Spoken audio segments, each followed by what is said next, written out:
What does all of this hardware have in common? Every single one can be configured using our new tool, the Vector Hardware Manager. Let me introduce you to your Vector hardware's best friend. Hi, I'm Simon, Product Management Engineer at Vector. I'm excited to introduce you to our new tool for managing all your Vector hardware, the Vector Hardware Manager. Let's go. First of all, what is the Vector Hardware Manager? It's a tool that allows you to easily configure, manage and set up your Vector devices all in one place. Before we dive into a demo, here are some facts. The Vector Hardware Manager is the successor to the Vector Hardware Config tool. It includes new features, but also retains all existing features from its predecessor. The Vector Hardware Manager is included in our Vector driver setup, which can be downloaded at vector.com/drivers. The Vector Hardware Manager is supported in Windows 10 and 11. A seamless transition to the new tool is possible, as it adopts all settings configured in the Vector Hardware config. No migration is needed. Simply open the Vector Hardware Manager and get started. Once the Vector driver setup is installed, the Vector Hardware Manager can be opened. Let's take a brief look at the different elements. The most important element is the switch on the left. Here you can switch between the status and configuration view. As the name implies, status view simply shows you what is configured, whereas configuration view allows you to change settings. Below, there are 4 entries, each representing a different topic. These are device properties, Ethernet setup, time synchronization, and application channel mapping. In the middle is the main view area, which provides detailed information depending on which tile is clicked.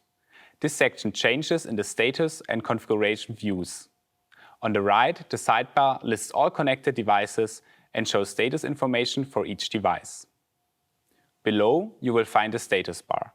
This bar shows information about loaded configurations, devices, and most importantly, the currently connected target system. Once you're done with configuring, please remember to write the changes onto the device using the Deploy button. Now that we are familiar with the different elements of the graphical user interface, I will show you the 3 fundamental Vector Hardware Manager views: Backstage Area, Status, and Configuration. Click on the burger menu on the upper left corner to open the Backstage view. First, select your target system to which your Vector device is connected. Typically, that's your computer, so we already set it as a default. However, the Vector Hardware Manager can also run on a distributed system such as the VN89000 family. In this case, you can change it here. In the sidebar, you can reload the config of your current target system and of course open or save it as well. Below, under Network Devices, you can connect devices via Ethernet. Further down the sidebar, under Driver Settings, you can configure settings for interfaces globally or individually.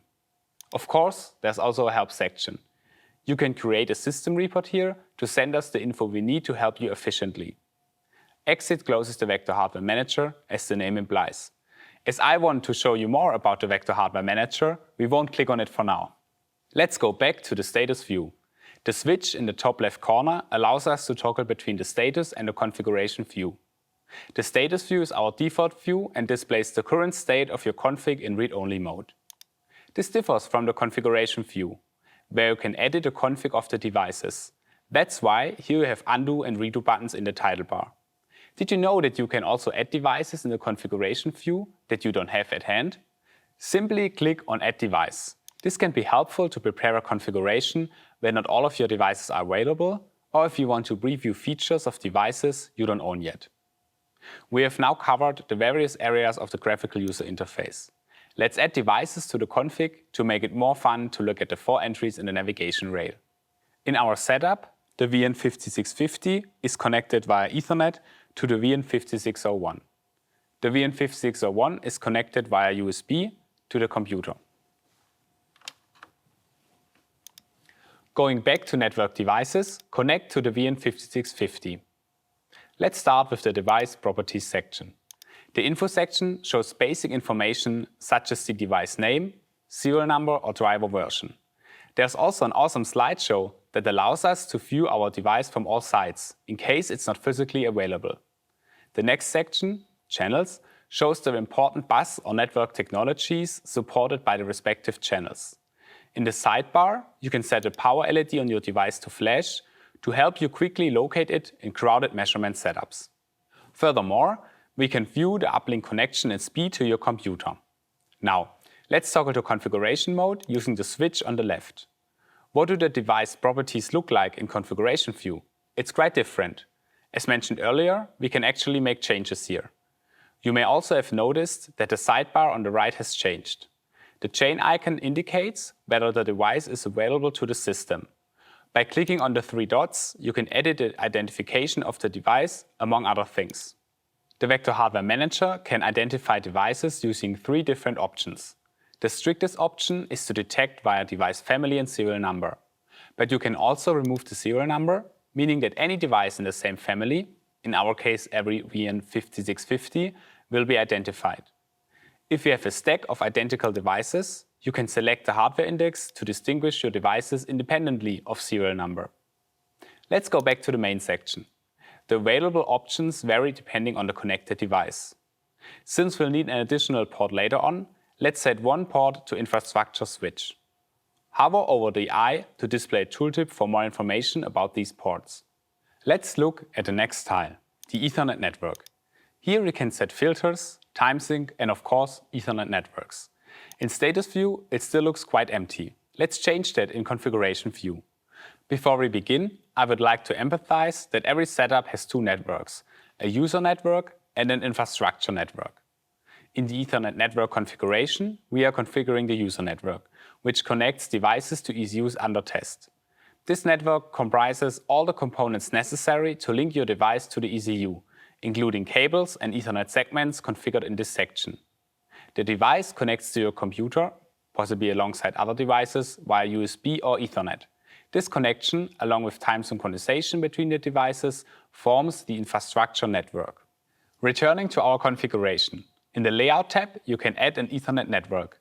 In the sidebar, click the plus symbol to add an Ethernet segment with your desired ports. The Time Sync tab lets you add GPTP or AutoSUC logs to synchronize your Ethernet user ports. Since nothing is connected, we see a link down at the ports.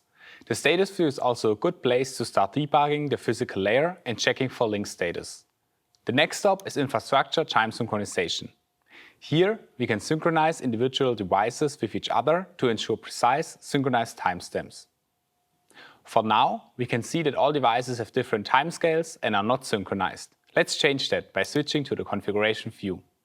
Before we begin, I should mention that the time synchronization configuration greatly depends on your setup.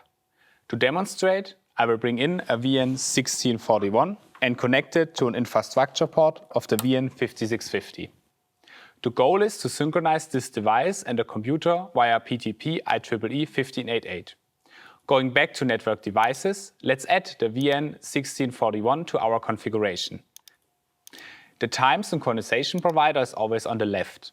In this case, we will set the VN5601 as the PTP time transmitter and the other devices as receivers. In the sidebar, ensure that our transmitter is set to local, which means that it has its own clock and provides PTP time synchronization. The VN5601 should also provide software time synchronization for our computer. Deploy it, then go back to the status view to check if we are in sync. In the sidebar, we should only see green clocks. Perfect! Last, but certainly not least, is the application channel mapping configuration. Here, we provide all necessary information about the mapping. As usual, the status view is quite empty since we have not configured anything yet. In the configuration view, the horizontal bar shows the individual applications to which you can assign channels. Is your application not listed? Click the plus symbol on the right to add it. For now, let's assume that we want to map a CAN channel in Canalizer. Click Add Mapping and select your desired bus system. The first column shows the application channel, and next to it, the device with its serial number is listed. Next, we see the hardware channel and, most importantly, the connector of the CAN bus. You can basically change the application channel, the device, and the hardware channels to your needs in this table. As usual, don't forget to deploy the changes. That's it, my introduction of the Vector Hardware Manager. I hope this video helps you to get started. Please check help.vector.com for the latest version of the documentation if you need further help. You're also very welcome to contact our support team at support@vector.com if you have questions or feedback too. I'm Simon. Have a nice day and thanks for watching. I appreciate you staying around for the whole tutorial. Help yourself to some more videos on our Vector Tech tutorial channel. Subscribe and hit the bell.